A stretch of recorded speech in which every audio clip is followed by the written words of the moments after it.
The rain came down in sheets that Tuesday morning, turning the streets of downtown Seattle into rivers of gray. Rachel Montgomery pedaled harder, her thighs burning as she navigated through the morning traffic. The messenger bag slung across her chest held her laptop, camera, and 3 months of research that could make or break her career. She was late for a meeting with a potential whistleblower. The last thing she needed was another delay. The light at the intersection of Maple and Fifth turned yellow. Rachel calculated the distance and pushed forward, her wheels cutting through puddles that soaked her already drenched jeans. She was halfway through when she heard the screech of tires on wet pavement, sound that seemed to stretch for an eternity. The impact came from her right side. The black Mercedes SUV clipped her rear wheel, sending Rachel and her bike tumbling across the crosswalk. She hit the ground hard, her palms scraping against the rough asphalt as she tried to break her fall. Her bike crashed beside her with a metallic crunch that made her heart sink. For a moment, Rachel lay there, rain pelting her face, trying to assess the damage. Her left knee throbbed and her palms stung from the road rash. But what really made her blood boil was the sound of a car door opening, followed by hurried footsteps. "Are you all right?" A male voice called out, tinged with what sounded like genuine concern. Rachel pushed herself up, ignoring the pain shooting through her knee. Her eyes landed on the man approaching her. He was tall, probably in his mid-40s, with dark hair that was quickly becoming plastered to his forehead in the rain. He wore an expensive-looking charcoal suit that was now getting ruined by the downpour, and his face carried an expression of worry that did nothing to calm Rachel's anger. "Am I all right?" Rachel's voice came out louder than she intended, fueled by adrenaline and frustration. "You just ran a red light and hit me." "The light was yellow," the man said, though his tone suggested he knew this was the wrong thing to say. "I'm sorry I didn't see you until it was too late. The rain, the visibility, don't you dare blame this on the weather," Rachel cut him off, limping over to her bike. The rear wheel was completely bent, the frame twisted at an unnatural angle. Her heart sank further when she saw her messenger bag lying several feet away. Its contents spilled across the wet pavement. She rushed over, dropping to her knees despite the pain. Her laptop had slid partially out of the bag, and water was already seeping into the keyboard. Rachel grabbed it, her hands shaking as she tried to power it on. Nothing. The screen remained black. "No, no, no," she whispered, frantically pressing buttons. 3 months of interviews, research notes, and draft articles, all potentially gone in an instant. "Let me help," the man said, crouching beside her. "I'll pay for any damages. Your bike, your computer, medical bills, everything." Rachel looked up at him, really seeing him for the first time. Despite the rain and the situation, there was something polished about him, an air of confidence that came from never having to worry about things like ruined laptops or damaged bikes. His watch alone probably cost more than her monthly rent. "You think money fixes everything?" Rachel snapped, shoving her laptop back into her bag. "I have a meeting in 20 minutes. I have work that's irreplaceable on this computer. I don't have time for your guilt and your checkbook." The man's jaw tightened slightly, but he maintained his composure. "I understand you're upset, but we need to exchange insurance information, and you should really let me call an ambulance. You're bleeding." Rachel looked down at her palms, seeing the blood mixing with rainwater and running down her wrists. Her knee was worse, her torn jeans revealing a nasty scrape that would definitely need cleaning. But the thought of waiting around for an ambulance, of missing her meeting, of losing her story, was unbearable. "I don't have time for this," she said, grabbing her ruined bike and trying to lift it. The twisted frame made it awkward, and pain shot through her knee as she put weight on it. "You can't possibly ride that," the man said, stating the obvious. "Please, let me drive you wherever you need to go. It's the least I can do." "The least you can do is pay attention when you're driving a 2-ton vehicle," Rachel shot back. She looked around, spotting a bus stop half a block away. If she could make it there, she could catch the number 43 and still make her meeting, albeit soaking wet and battered. "Look," the man said, pulling out his wallet.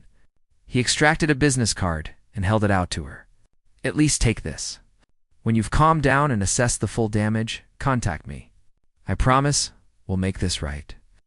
Rachel snatched the card from his hand without looking at it and shoved it into her pocket. Great, thanks for literally running me over. Really appreciate it. I didn't run you over, the man said, a hint of frustration finally creeping into his voice.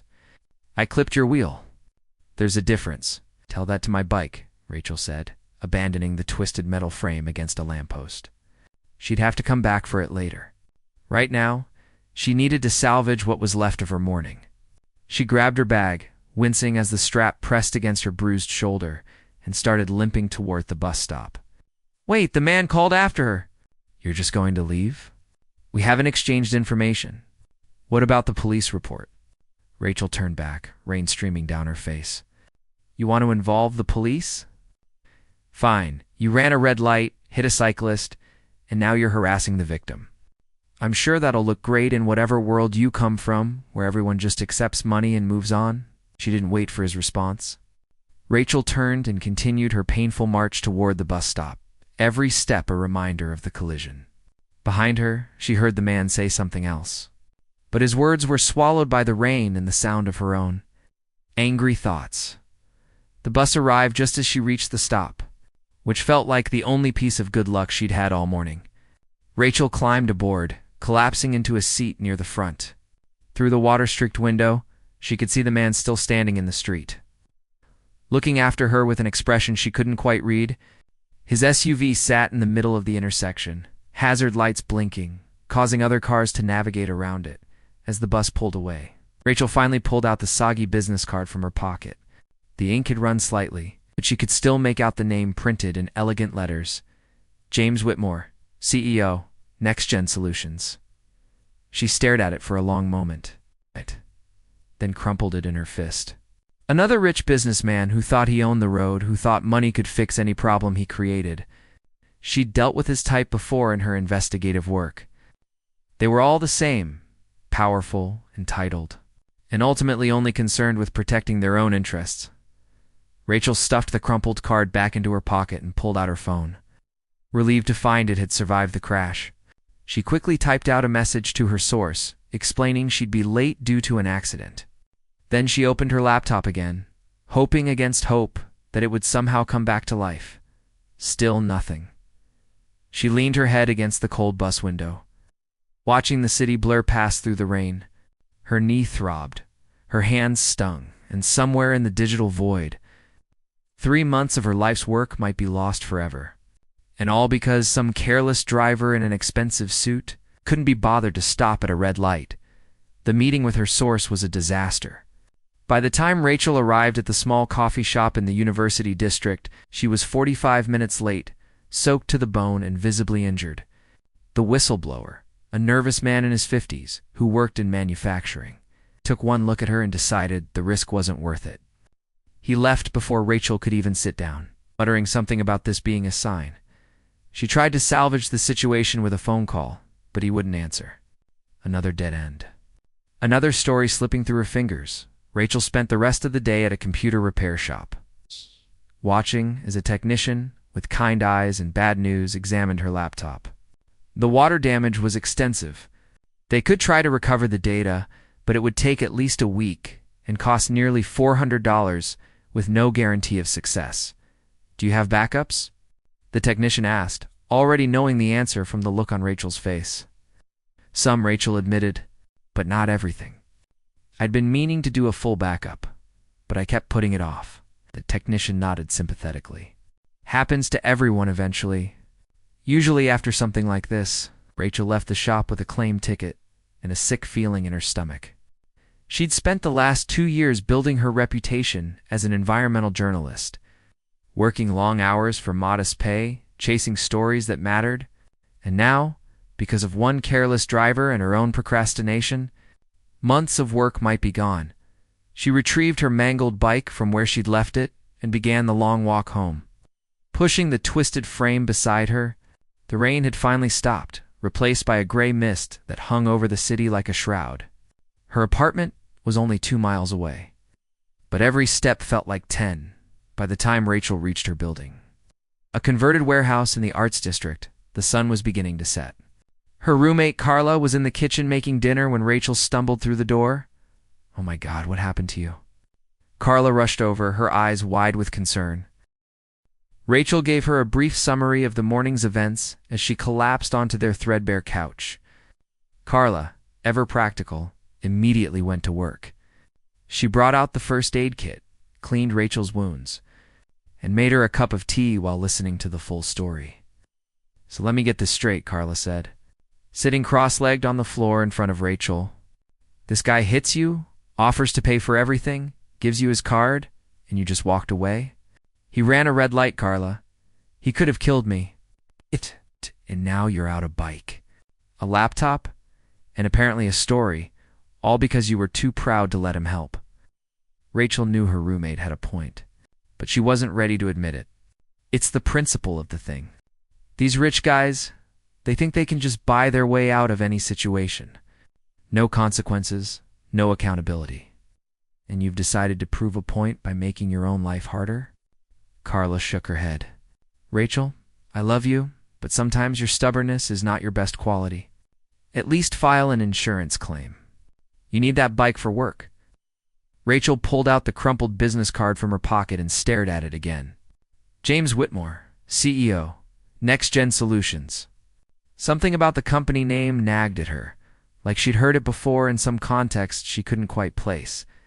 "I'll think about it," Rachel said finally, tucking the card into her wallet. "Tomorrow. Tonight, I just want to take a hot shower, eat whatever you're cooking, and try to forget this day ever happened." But as Rachel stood under the scalding water later that evening, washing away the grime and blood of the day, she couldn't stop thinking about the man in the expensive suit.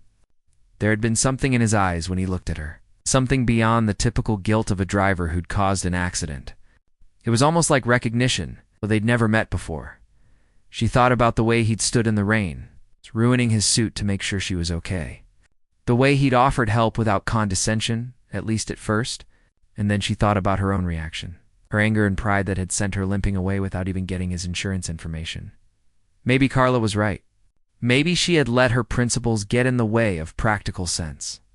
But admitting that would mean swallowing her pride, and Rachel Montgomery had never been very good at that. As she dried off and got ready for bed, her phone buzzed with an email notification. It was from David Park, her editor at the Seattle Observer. The subject line made her heart sink. Following up on the Next Gen story, Rachel opened the email with trembling fingers. "Rachel, hoping to hear good news about your meeting today. The editorial board is very interested in your investigation into corporate environmental violations. They're particularly excited about the Next Gen angle. Can you send me what you have so far? We're thinking this could be a front-page series if the evidence is as strong as you've indicated. Let me know status ASAP." Rachel stared at the email, then at the crumpled business card sitting on her nightstand. Next Gen, the same company. Her investigation into corporate pollution had led her to several companies operating in the Pacific Northwest. But Next Gen Solutions had been her primary focus for the past 2 months. According to her preliminary research, they were involved in some questionable environmental practices at their manufacturing facilities. Practices that their public image as a green tech company completely contradicted, and now she'd just been hit by the CEO of that very company. Rachel picked up the card again. Studying it in the dim light of her bedroom, was this just a bizarre coincidence? Or was it something more? Her journalist instincts, usually so reliable, couldn't quite make sense of it. One thing was certain: she needed to recover her data. And she needed to figure out exactly what James Whitmore and Next Gen Solutions were hiding. And tomorrow, whether she liked it or not, she was going to have to swallow her pride and make a phone call. The next morning, Rachel woke to find her entire body had stiffened overnight. Every movement was a reminder of yesterday's collision. Her knee had swollen to twice its normal size, and the scrapes on her palms burned whenever she tried to grip anything. But worse than the physical pain was the knot of anxiety in her stomach. She thought about the phone call she needed to make. She spent the first hour of her morning going through the backup files she did have, salvaging what little remained of her next-gen investigation. It wasn't much. Some preliminary notes, a few saved emails from anonymous sources, and screenshots of public records requests. The meat of her research, the interviews, and detailed documentation was all trapped in her waterlogged laptop at the repair shop. By 9 o'clock, Rachel couldn't put it off any longer. She retrieved James Whitmore's business card from her wallet and dialed the number printed beneath his name. Her finger hovered over the call button for a full minute before she finally pressed it. The phone rang 3 times before a crisp, professional voice answered. "James Whitmore's office. This is Patricia speaking. How may I help you?"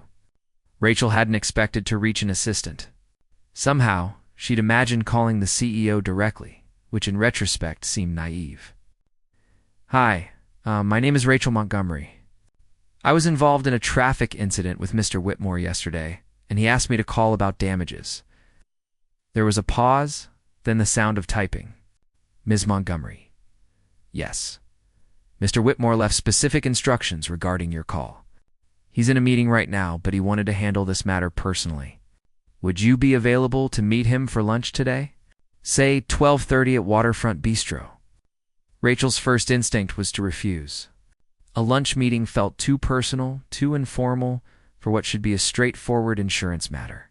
But then she thought about her broken laptop, her destroyed bike, and the story that was slipping away from her.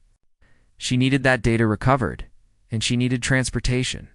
Pride was a luxury she couldn't afford right now. 12:30 works, Rachel said, trying to keep the reluctance out of her voice. "Excellent. Mr. Whitmore will meet you there." "And Ms. Montgomery?" "He asked me to arrange for a car service to pick you up." "Where should I send the driver?" "That won't be necessary," Rachel said quickly. "I can get there myself." "Are you certain?" "Mr. Whitmore was quite concerned about your injuries from yesterday." Rachel felt her jaw tighten. She didn't need his pity or his guilt-driven generosity. "I'm certain. I'll see him at 12:30. She hung up before the assistant could protest further. The truth was, getting to the waterfront district without a bike would be a challenge. But accepting a car from James Whitmore felt too much like accepting his charity. She'd take the bus and leave early. Rachel spent the next 3 hours trying to work. But her mind kept drifting to the upcoming meeting. She pulled up NextGen Solutions' website and studied it with fresh eyes. The company specialized in renewable energy technology, specifically solar panel manufacturing and installation.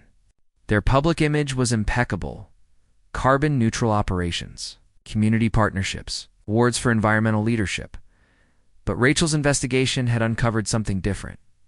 She'd received tips about chemical dumping at their main production facility in Tacoma, about workers getting sick from exposure to toxic materials, about falsified environmental impact reports. The evidence was circumstantial so far, but enough to warrant deeper digging. And now she was about to have lunch with the man at the center of it all. At 11:45, Rachel left her apartment. She'd changed into clean jeans and a simple blue sweater, covering most of her visible injuries. She'd thought about dressing up, then decided against it. This wasn't a date or a business meeting. It was just a necessary transaction to get her life back on track. The bus ride took 40 minutes, and Rachel spent most of it rehearsing what she'd say. She'd be polite but firm. Accept compensation for the damages, nothing more. And absolutely do not mention her investigation into his company. That was a conversation for another day. Preferably, after she'd recovered all her research, Waterfront Bistro was exactly the kind of place. Rachel expected a billionaire CEO to choose. Floor 2 ceiling windows overlooked Elliott Bay. White tablecloths adorned every surface, and the prices on the menu board outside made her wince. She was 15 minutes early, but when she gave her name to the hostess, she was immediately led to a private table near the windows. James Whitmore was already there, standing as she approached. He looked different in the daylight, less harried than he'd been in the rain. His suit was navy blue today, perfectly tailored, and his dark hair was neatly styled. But what struck Rachel most were his eyes. They were a deep brown, and they held the same expression of genuine concern she'd seen yesterday. "It's Montgomery," he said, extending his hand, then seeming to remember her injured palms and awkwardly withdrawing it. "Thank you for coming. Please, sit down." Rachel took the seat across from him, acutely aware of how out of place she felt in this elegant restaurant. "I appreciate you taking the time to meet," she said, keeping her tone neutral. "It's the least I could do after yesterday." James sat down, folding his hands on the table. I want to start by apologizing again. There's no excuse for what happened. I was distracted, running late, and I wasn't paying now attention to the road conditions. You have every right to be angry. The apology caught Rachel off guard. She'd expected defensiveness, maybe some corporate doublespeak, not this straightforward admission of fault. Well, thank you. I appreciate that. A waiter appeared, offering menus and taking drink orders. Rachel asked for water. James ordered the same, despite the extensive wine list. After the waiter left, an uncomfortable silence settled over the table. How are your injuries? James asked finally. Sore, but I'll survive. The scrapes are superficial. And your laptop? Were you able to recover the data? Rachel felt her stomach twist. It's at a repair shop. They said it might take a week, maybe longer. And there's no guarantee they can recover everything. James pulled out his phone. What's the name of the shop? I'll have my IT department expedite the process. We have specialists who deal with data recovery. If anyone can save your files, they can. I don't need your specialists, Rachel said, more sharply than she intended. I just need compensation for the damages so I can pay for the repairs myself. James set his phone down and studied her for a moment. You really don't like accepting help, do you? I don't like accepting help from people who put me in a position to need it in the first place. A slight smile tugged at the corner of his mouth. Fair enough. So let's talk about compensation. Your bike, your laptop, medical expenses, lost wages. What are we looking at? Rachel had done the math on the bus ride over. The bike was $800. The laptop was $1,200. Data recovery will be another $400. Medical expenses, maybe $200 for the urgent care visit I need to make for my knee. And I lost a day of work, so another $200. That's $2,800, James said. He pulled out a checkbook, which seemed oddly old-fashioned, and began writing. I'm going to give you $10,000. Rachel's eyes widened. No, that's way too much. $2,800 covers the immediate damages. The rest is for pain and suffering, future medical needs if your injuries turn out to be worse than expected, and general inconvenience. He tore out the check and slid it across the table. I'm not trying to buy your silence or your forgiveness. I'm just trying to make this right. Rachel stared at the check without touching it. $10,000. It was more than she made in 3 months at the Seattle Observer. It would cover her rent for the rest of the year, replace her aging laptop with something better, buy a new bike with money left over, but accepting it felt wrong somehow, like she was being paid off. This is too much, she said again. Ms. Montgomery, may I be frank with you? Rachel nodded. Yesterday, when I hit you, my first thought wasn't about the accident or the damage or even my schedule. It was about what could have happened. That intersection, the rain, the timing. If I'd been going a little faster, if you'd been a few feet further into the crosswalk, we wouldn't be having this conversation. I've been driving for 30 years and I've never had an accident. I've certainly never hit a person. He paused, his expression serious. That check isn't about the bike or the laptop. It's about the fact that I almost killed someone because I was too focused on getting to a meeting on time. So please, take it. Let me sleep a little better at night. The waiter returned with their waters and to take their food orders. Rachel ordered a salad without looking at the menu. James ordered the salmon. After the waiter left, Rachel finally picked up the check. On one condition, she said, name it. You take a defensive driving course. And maybe don't schedule meetings so early that you're rushing through red lights to make them. James laughed, a genuine sound that transformed his entire face. Deal, though for the record, the light was yellow. Yellow means slow down, not speed up. You sound like my daughter. The words were out before James seemed to realize what he'd said. A shadow crossed his face, and he took a sip of water. Rachel decided not to pry. She folded the check and put it in her wallet, already feeling guilty about accepting it, even though she knew she needed the money. Thank you. I'll put this to good use. I'm sure you will.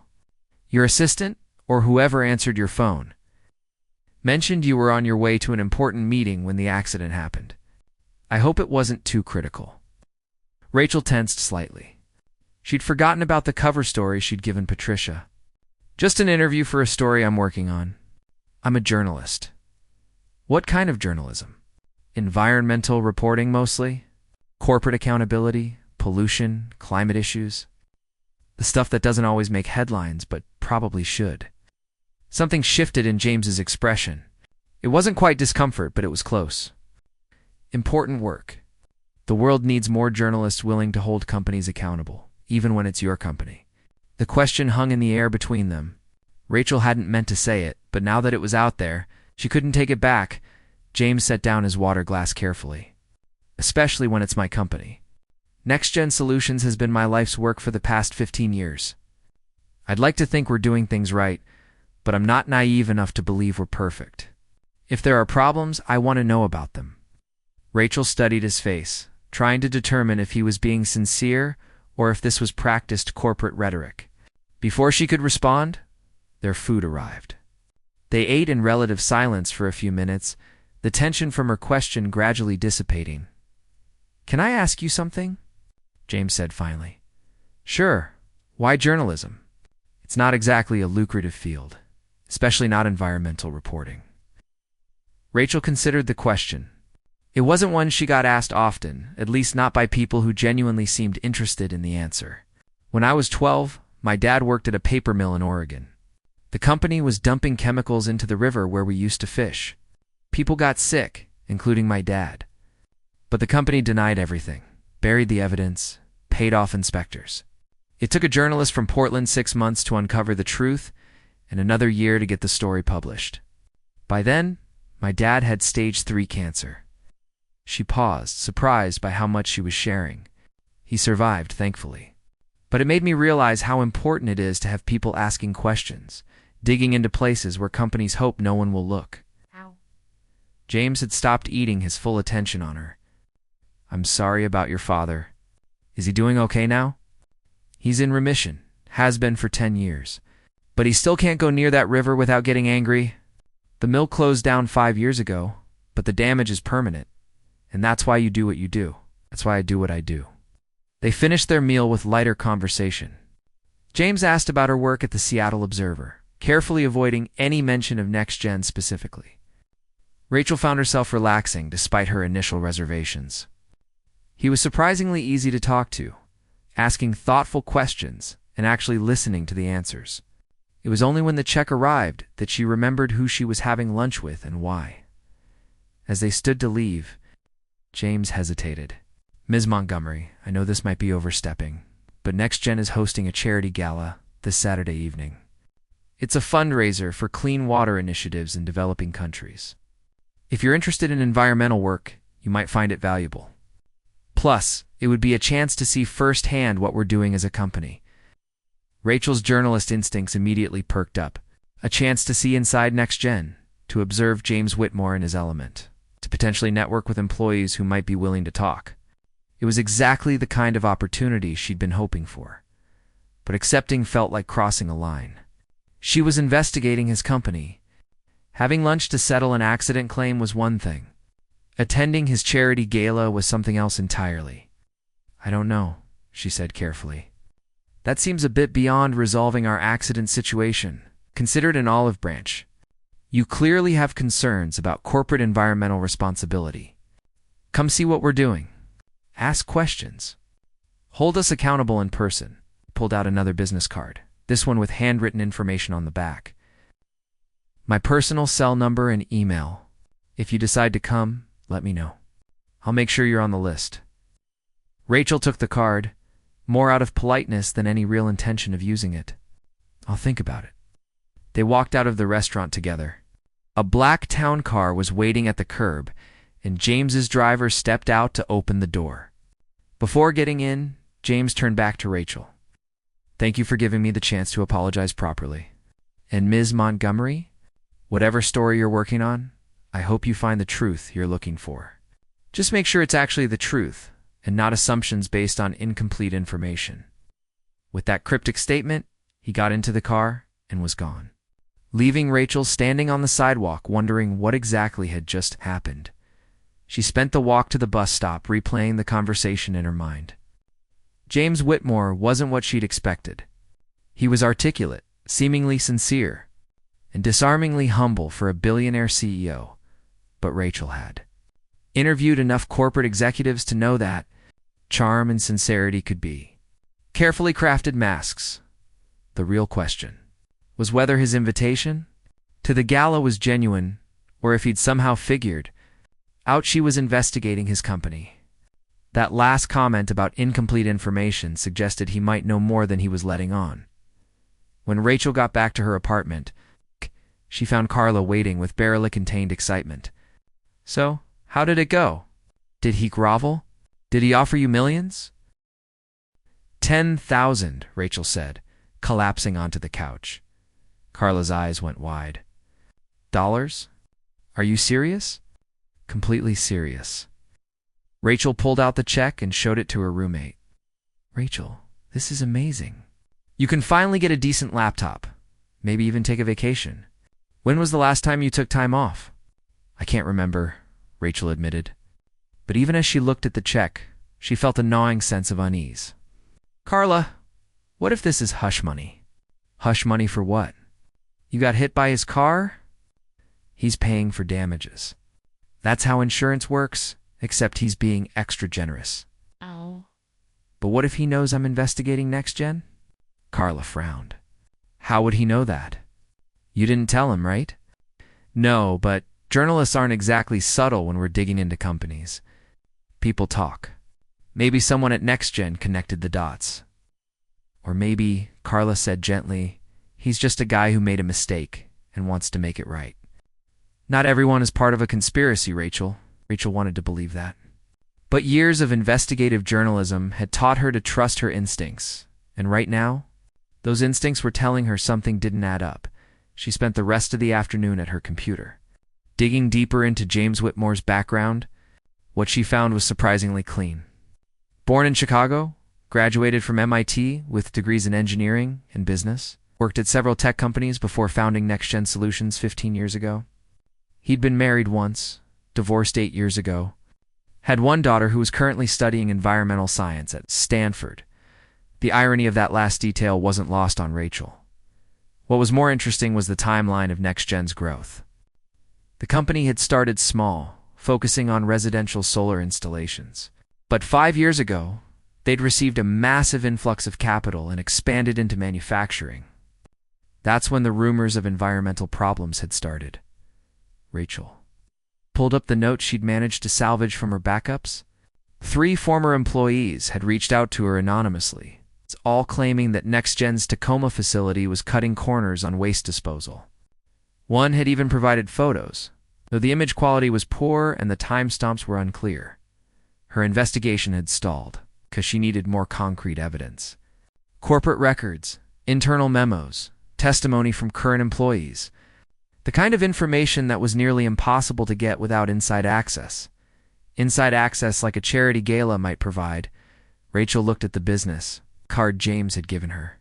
His personal cell number written in neat handwriting across the back. Was this opportunity too good to pass up?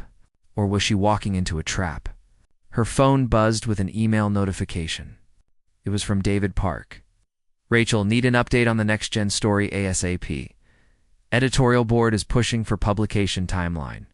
If you don't have solid evidence by end of next week, we'll need to kill the story and move on. Let me know where we stand." Rachel read the email 3 times, her heart sinking with each pass. End of next week. That gave her 7 days to turn circumstantial evidence into a publishable story. And most of her research was trapped in a waterlogged laptop. She picked up her phone and found James Whitmore's card again. Before she could talk herself out of it, she typed out a text message.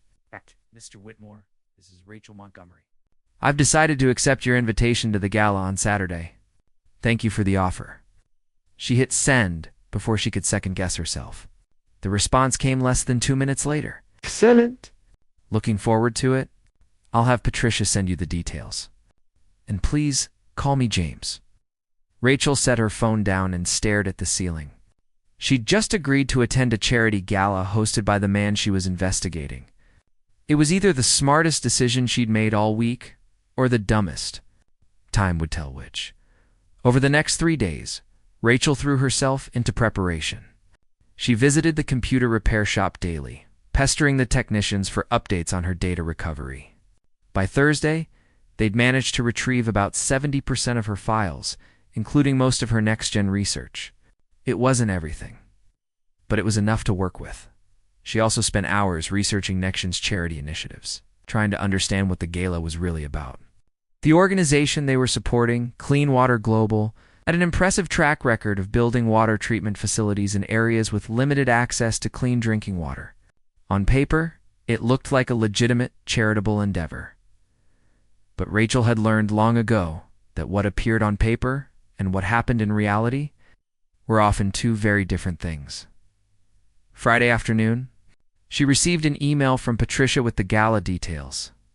The event was being held at the Columbia Tower Club, Seattle's most exclusive venue. Dress code was black tie optional, which meant Rachel needed to find something appropriate to wear. "You should go shopping," Carla suggested that evening, as Rachel stared hopelessly into her closet. "You have $10,000 now? Splurge a little." "That money is for practical things," Rachel protested. "A new laptop, rent, savings. A dress for a Billionaire's charity gala is practical if you're trying to fit in and get information. You can't show up in jeans and expect people to talk to you." Rachel knew Carla was right, but the idea of spending hundreds of dollars on a dress she'd wear once made her uncomfortable. In the end, they compromised. Carla had a friend who worked at a consignment shop downtown. Now she managed to find Rachel a simple black dress that was elegant without being ostentatious. With some borrowed jewelry and a pair of heels Rachel already owned, she looked like she might actually belong at a high society event. Saturday evening arrived faster than Rachel would have liked.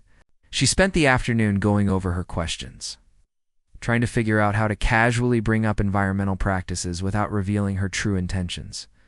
She had her phone set to record, hidden in her small clutch purse, just in case she captured anything useful. At 6:30, Rachel stood in front of her bathroom mirror, barely recognizing herself. The dress fit perfectly. Her hair was styled in soft waves instead of its usual ponytail, and she'd even put on makeup. She looked like someone who belonged at a charity gala, not like a journalist living paycheck to paycheck in a converted warehouse. "You look amazing," Carla said, appearing in the doorway. Very sophisticated investigative reporter at a fancy party. "Is it obvious I'm uncomfortable?" "Only to me. To everyone else, you'll just look confident and mysterious. Now go get that story."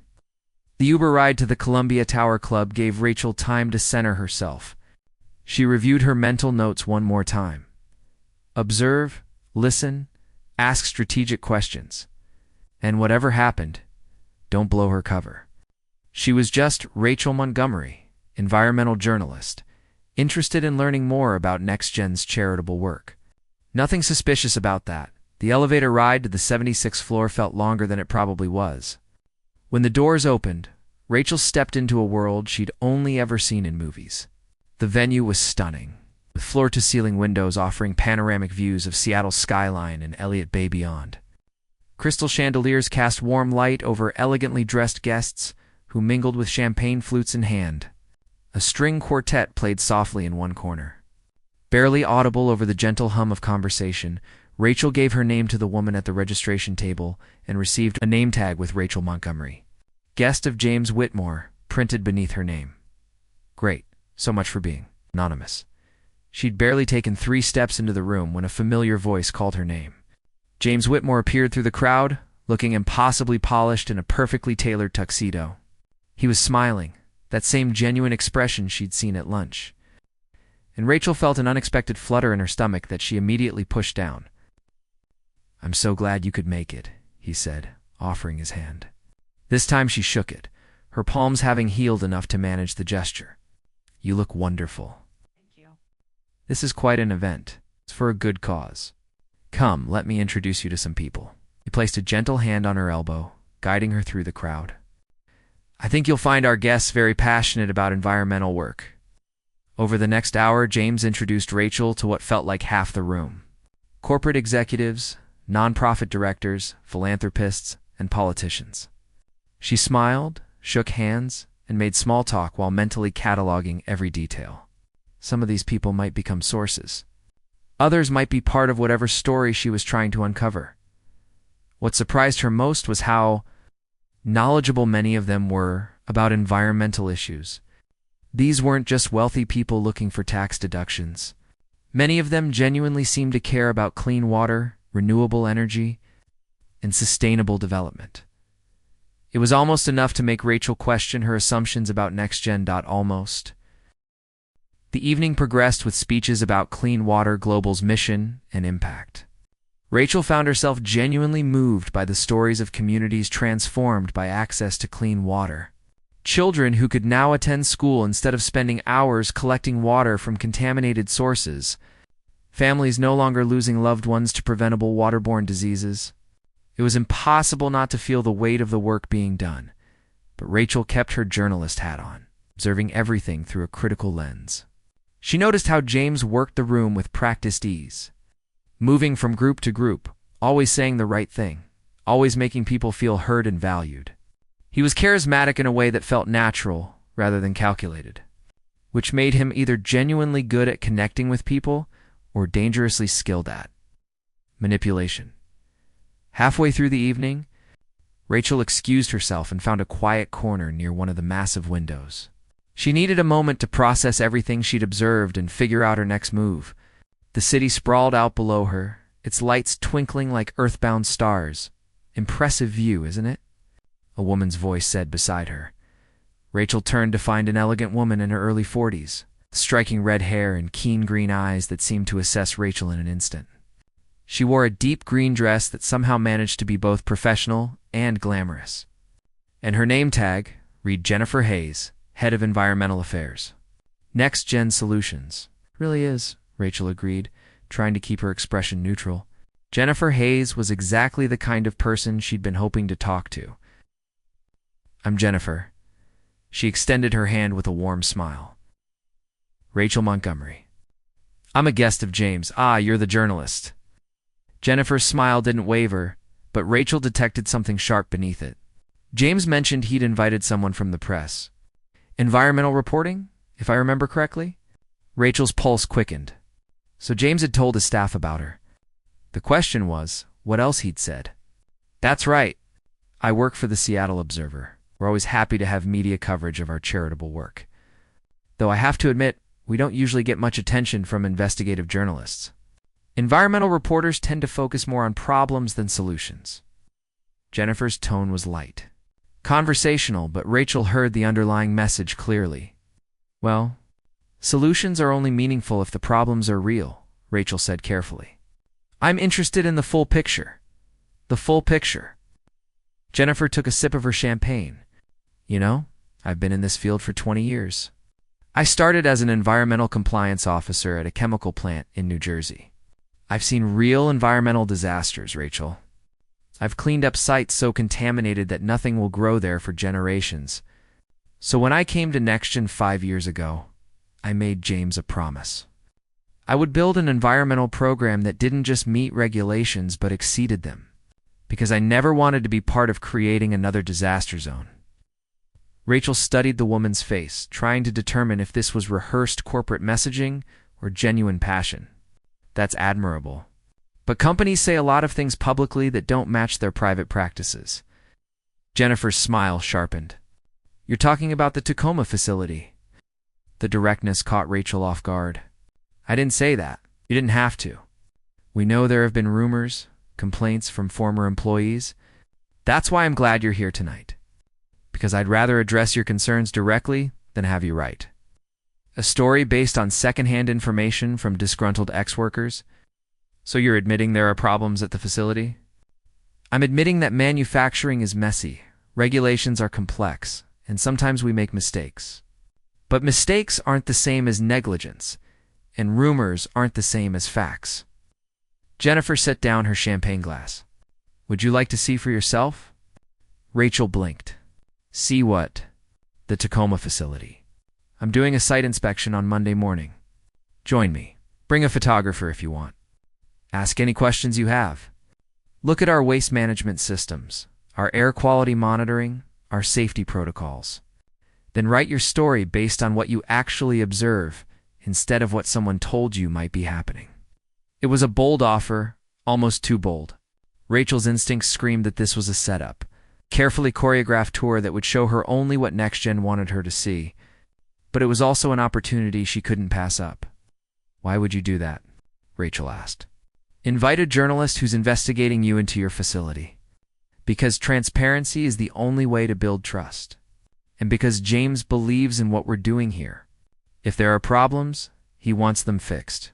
If there aren't, he wants people to know the truth. Jennifer pulled a business card from her clutch. Think about it. Let me know by tomorrow night if you're interested. Before Rachel could respond, Jennifer was gone, gliding back into the crowd with the ease of someone who belonged in this world. Rachel stood there for a long moment, turning the business card over in her hands. This entire evening felt like it was moving in directions she hadn't anticipated. She'd come here expecting to gather intel quietly, maybe overhear some useful conversations.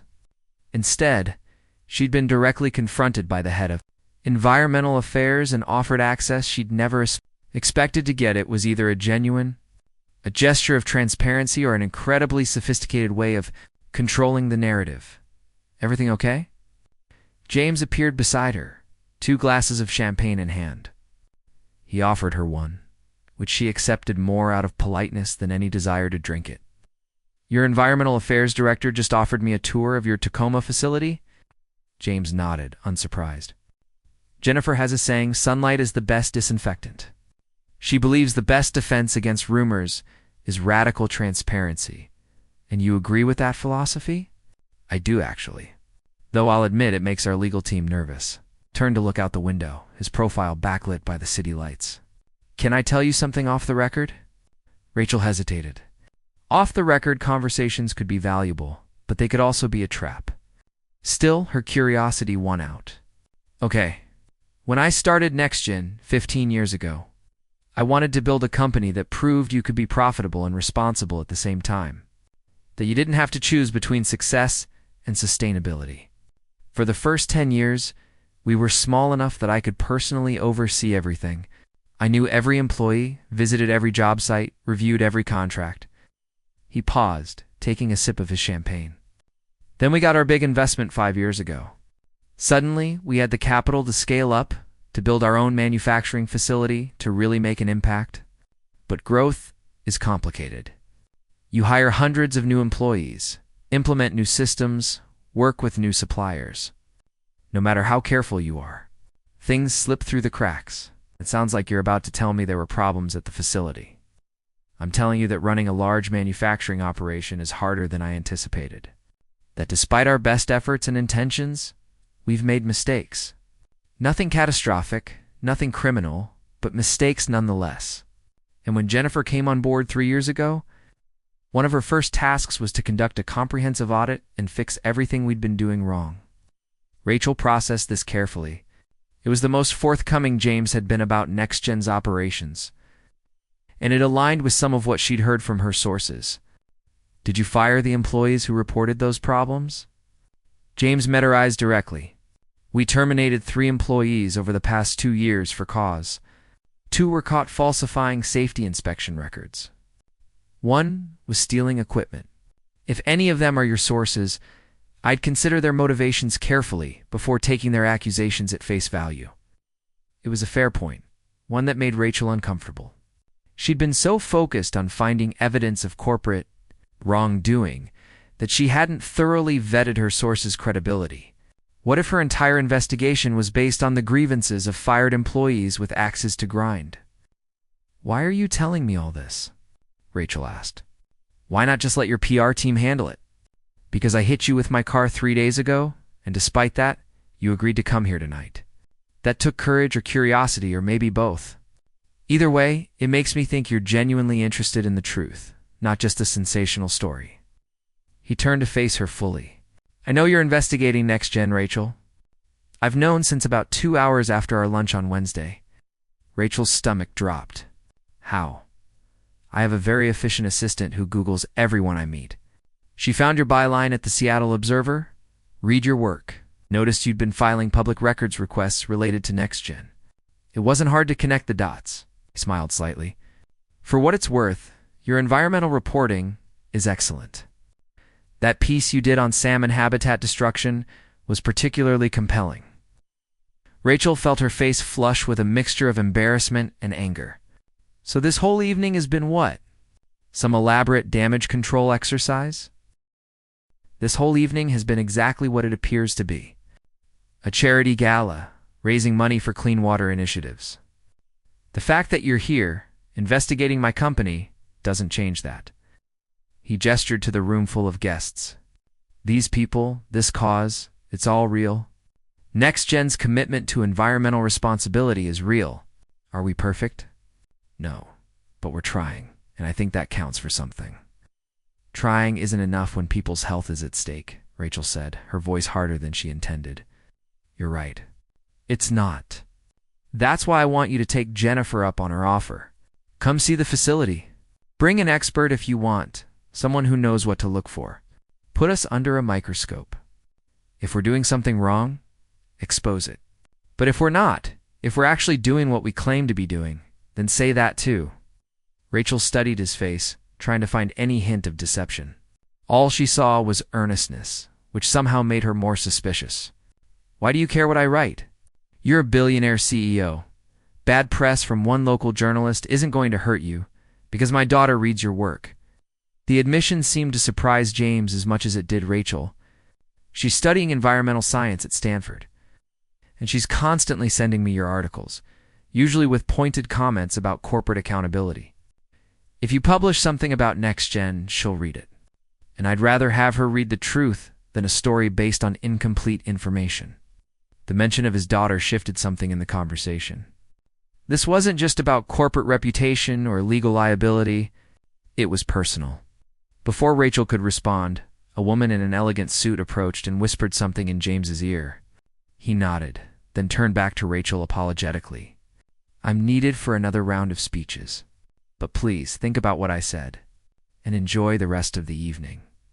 He walked away, leaving Rachel alone with her swirling thoughts and untouched champagne. The rest of the gala passed in a blur. Rachel mingled mechanically, making polite conversation while her mind raced. Everything about this evening had been designed to confuse her, to make her question her assumptions and her investigation. And frustratingly, it was working. She'd come here expecting to find evidence of corporate malfeasance. It's a kind of smoking gun that would turn her story from speculation into hard news. Instead, she'd found nuance, complexity, and a CEO who seemed genuinely committed to doing better. By the time Rachel left the event around 10 o'clock, her head was spinning. She took the elevator down in silence, replaying the conversations with Jennifer and James, trying to figure out what was real and what was performance. The Uber ride home gave her time to think. She pulled out her phone and opened the voice recording app. Hours of ambient gala noise, some snippets of conversation, but nothing particularly incriminating. What she did have was direct invitations to look deeper, Jennifer's facility tours, and James's challenge to verify the truth.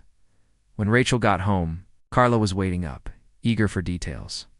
Rachel gave her the highlights while changing out of the dress and back into comfortable clothes. So let me get this straight, Carla said, sitting cross-legged on Rachel's bed. The CEO you're investigating not only invited you to his charity gala, but told you he knows you're investigating him and offered you full access to tour the facility you're investigating? That about sums it up. And you think this is suspicious, don't you? Carla considered this. Maybe he's just confident he has nothing to hide. Or maybe you've been chasing a story that isn't there. Rachel bristled at the suggestion. My sources said there were problems at that facility. Workers getting sick, chemical dumping, falsified reports. And James said those sources were fired employees with questionable credibility. Have you verified their claims independently? Rachel wanted to argue, but she couldn't. In her eagerness to expose corporate wrongdoing, had she been too willing to believe accusations without properly verifying them? It was an uncomfortable thought. She spent most of Sunday reviewing all her research with fresh, more critical eyes. The photos her sources had provided were indeed poor quality and lacked clear timestamps. The allegations were serious, but vague on specifics. And when she tried to corroborate the claims with public records, the evidence was circumstantial at best. Maybe James was right. Maybe her story was based on incomplete information. By Sunday evening, Rachel had made her decision. She sent 2 emails. The first was to Jennifer Hayes, accepting the invitation to tour the Tacoma facility. The second was to David Park, asking for 1 more week before publication while she verified some final details. Monday morning arrived cold and gray, typical for late autumn in Seattle. Rachel met Jennifer Hayes in the parking lot of the Tacoma facility at 7 o'clock sharp. She'd brought her camera, her recorder, and a notebook filled with specific questions. The facility was larger than Rachel had expected. A sprawling complex of industrial buildings surrounded by carefully maintained landscaping. Jennifer met her with a warm smile and a hard hat. "Ready to see how solar panels are actually made?" Jennifer asked. "Ready to see if you're really as environmentally responsible as you claim?" Jennifer's smile widened. "I like your honesty. Come on." What followed was the most comprehensive facility tour Rachel had ever experienced. Jennifer didn't just show her the clean, public-facing areas. She took Rachel through the entire production process, from raw materials to finished products. They visited the waste management area. Rachel saw firsthand how chemical byproducts were stored, treated, and disposed of. They reviewed air quality monitoring data going back 3 years. They spoke with workers on the production floor, who seemed genuinely comfortable discussing safety protocols and procedures. "Can I talk to employees privately?" Rachel asked at one point. "Absolutely," Jennifer said without hesitation. "I'll step away. Take all the time you need." Rachel spent the next hour interviewing workers at random, asking about safety conditions, health concerns, and management responsiveness. What she heard was remarkably consistent. The facility had had problems in its early years, but things had improved dramatically over the past 2 to 3 years. Workers felt safe, concerns were addressed promptly, and the company seemed genuinely invested in doing things right. By the time the tour concluded 4 hours later, Rachel's notebook was full, her camera's memory card was nearly maxed out, and her preconceptions were thoroughly shaken. "So," Jennifer asked as they stood in her office, reviewing some final documentation. "What do you think?" "I think this is not what I expected to find," Rachel admitted. "What were you expecting?" "Honestly, a corporate cover-up. Falsified data. Scared workers afraid to speak out. The usual pattern when companies prioritize profit over people?" Jennifer nodded, unsurprised. "And instead you found a facility that's actually trying to do the right thing. Even when it's expensive and complicated. Why did you let me see everything? You could have staged a sanitized tour, shown me only the best parts, because James was right about you. You're interested in the truth, not just a story. And the truth is that we screwed up in the beginning. We grew too fast, cut corners we shouldn't have cut, and made decisions that prioritized production over safety. But we also recognized those mistakes and fixed them. That's the story I want you to tell. Not that we're perfect, but that we're willing to do the hard work of getting better." Rachel sat with that for a moment. It was a more complex, nuanced story than the expo sheet originally envisioned. It wouldn't make headlines or win awards, but it would be accurate, and ultimately, that's what mattered. "I'll need to verify everything I saw today with independent experts," Rachel said. "I'd be disappointed if you didn't. Here's all our environmental compliance data for the past 5 years, including the periods when we were struggling. Full transparency, just like I promised." Jennifer handed Rachel a USB drive that presumably contained hundreds of documents. It was either the most elaborate con Rachel had ever encountered or genuine corporate accountability. Over the next 3 days, Rachel worked harder than she'd ever worked on a story.